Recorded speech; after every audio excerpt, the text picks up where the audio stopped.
Қайырлы күн, құрметті ұстаздар. Қарағанды қаласы номер 6 жалпы білім беретін мектебінің бастауыш сынып мұғалімі, педагог сарапшы Құрманова Қымбат Оразханова. Логика күні аясындағы жоба тақырыбым периметр, көлем және аудан. Қысқаша тоқтала кететін болсақ, периметр кез келген жазық фигураның шекарасының ұзындығы. Периметр бір бас латын әрпімен белгіленеді. Периметр сөзі грекше. Бұл айналаны өлшеу дегенді білдіреді. Периге, яғни айнала, айналып өту.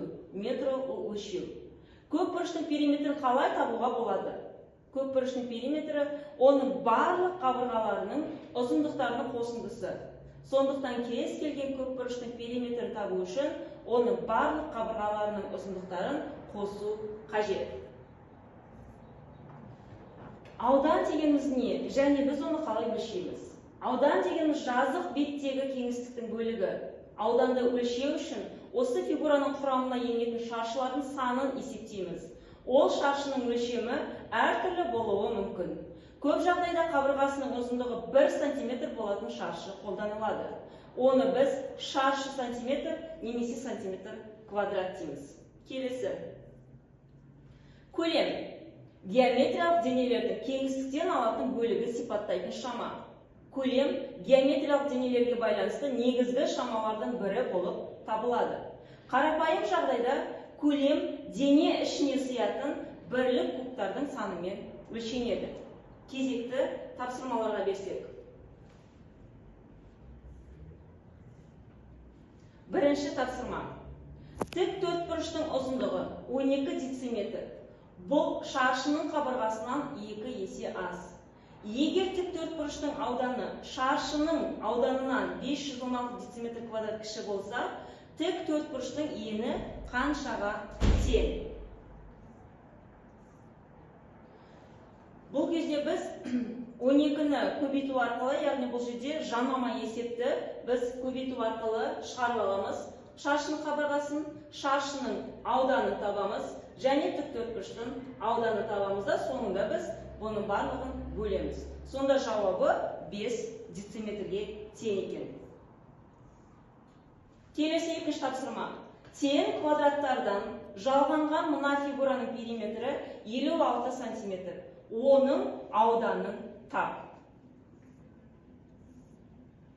Шешуі 56-ны 14-ге бөлеміз, 4-ті 4-ге көбейтеміз, соңында оны көбейту арқылы біз мәнін шығарып аламыз. Мәні 128-ге тең екен. Келесі тапсырма. Тік төртбұрыш формасындағы көгалды жердің ұзындығы 160 метр, ені 100 метр. Осы жерде суреттегідей екі жол бар. Көгалды жердің ауданы қанша? Ол үшін біз ең әуелі 100-ді 160-ға көбейту арқылы, одан кейін оны 2-ге бөлеміз, және көбейту арқылы соңында шыққан мәндерінен азайтамыздағы біз көгалдың ауданын 516 метр квадрат деп тауып аламыз. Тапсырма. Берілген фигураның ауданын табыңыз дейді. Бұл жерде біз бірінші 10-ды 4-ке көбейтеміз, одан кейін 4-тің көбейтіндісін, яғни 4-тің квадратын тауып аламыз. Одан үшінші жолы 6-ны 4-ке көбейту арқылы 24-ті 2-ге бөлеміз, мәнінде 12. Сонында барлық шыққан мәнін қосу арқылы біз осы есептің шешімін табатын боламыз. Яғни 68 сантиметр квадратқа тең екен. Келесі тапсырма. Дарын периметр 256 сантиметр болатын үлкен шаршыны әрқайсының периметрі 16 сантиметр болатын кішкентай шаршыларға бөлді. Үлкен шаршының ауданы кішкентай шаршының ауданынан неше есе үлкен?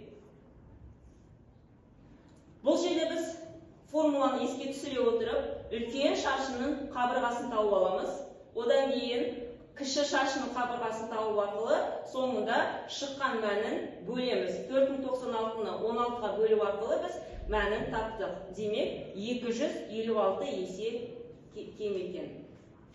Келесі тапсырма. Периметрі 54 сантиметр болатын тік төртбұрыштың қабырғасын 5 сантиметрге арттырғанда пайда болған тік төртбұрыштың ауданы 340 сантиметр квадрат болды. бастапқы тік төртбұрыштың ауданын тап дейді. Яғни, біз бұл жерде А тең 20 және Б-ны 17 қылып аламыздағы екеуін көбейтеміз. Одан соң азайту арқылы соңында шыққан 15 пен 12-ні көбейтеміз, мәнінде 180 шығады екен.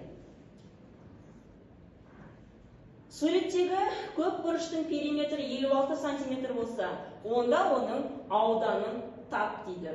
Яғни біз сыртқы қабырғаларды санау арқылы 56-ны 28-ге бөлдік, яғни 28 сыртқы қабырғасы мәнінде 2 шығады. 2-ні 2-ге көбейтеміз, 24 шығады. 4-ті 25-ге көбейтеміз, 25 дегеніміз ол кішкентай шаршыларға көбейтіп тұрмыз. 100 см квадратқа тең болады. Бірдей шаршылардан құралған суреттегі фигураның ауданы 2160 см квадратқа тең болса, онда осы фигураның периметрі нешеге тең болады? Шешуінде біз 2160 см квадратты 15-ге бөлеміз. А тең 12 см деп алатын болсақ, 12-ні 4-ге көбейтеміздегі 48 деп шығарамыз. Содан 48 пен 15-ті көбейту арқылы, яғни периметр барлық 720-ға тең қылып алады екенбіз. Тік төртбұрыштың ұзындығы 14 см. Бұл шаршының қабырғасынан 2 есе аз. Егер тік төртбұрыштың ауданы шаршының ауданынан 672 дециметр квадрат кіші болса, тік төртбұрыштың ені қаншаға тең? Бұл жерде біз бірінші шаршының қабырғасын табамыз көбейту арқылы, келесіде шаршының ауданын табамыз, соңында тік төртбұрыштың ауданын табамыз да енін бөлу арқылы шығарады екенбіз. Яғни